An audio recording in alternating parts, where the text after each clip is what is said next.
Give us your sense. What do you believe is the main X factor? The polling has been relatively low today. That's right, Rajdeep. I want to start by the first fundamental analysis is that this is for the first time in history, I mean in recent history at least since the Dravidian party split into two and you had an MGR Karunanidhi battle, that this is actually an election between two political parties at the grassroots level, not overshadowed by a battle between two personalities, which is why what an O Paneerselvam matters beyond just a Bodi Nayakanur. It matters what an Edappadi Palanichami says beyond Edappadi.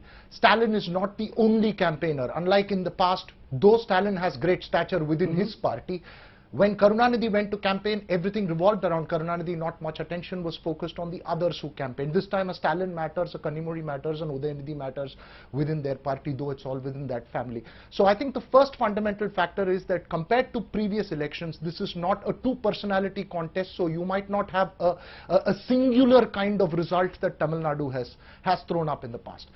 Talking about voter turnout today, Rajdeep, from the numbers that I have, I find it interesting that in southern Tamil Nadu, and I'm not saying this is the larger rule, my cursory analysis of the voter turnout is that I see lesser voter turnout in southern Tamil Nadu. I see better voter turnout in western and northern Tamil Nadu. As you pointed out, an important factor is the one-year quota issue. Is that going to result in a counter-consolidation of other castes? Or is it going to result in a one-year consolidation that's going to sail the AIADMK through in that sense? B, and the most important factor according to me in southern Tamil Nadu, Rajdeep, is the split in the Tevar vote.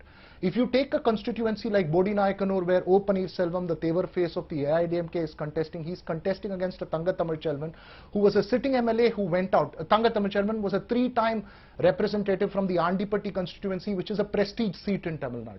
Now, he was with TTV Dinakaran, now with the DMK and contesting there. TTV Dinakaran himself contesting from Kovilpatti. So, that's a critical factor. So, you're saying that this election, you're saying to the past, disunited... It's not a unified, unitary. Yeah, but clearly this, many believe, Professor Sanjay Kumar, is perhaps the easiest election this time to predict.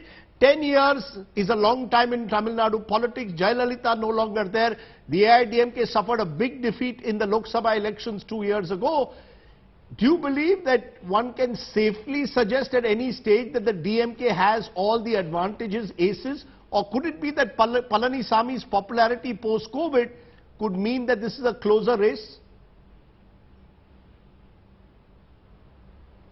All the factors which you have mentioned, and going by the past electoral history of the state, yes, it is easier to make a prediction of Tamil Nadu in this elections compared to the past election, because it would be very difficult for AIADMK to, beat 10 years of anti-incumbency. Though I must say, I do not get a sense of very strong anti-incumbency on the ground. Right. There is no enthusiasm in favor of the ruling party. Neither do I see a strong anti-incumbency. But if I look at the electoral history, no party has been able to, be in power for 10 years, and AIADMK has already been in power for 10 years. So that's point number one, why I think DMK is almost set to win this election. Also, if I look at the alliances, the kind of alliances DMK has been able to put up, in my opinion, it's a much better alliance compared to what AIADMK has been able to put up. And AIADMK alliance with BJP is not going to help AIADMK.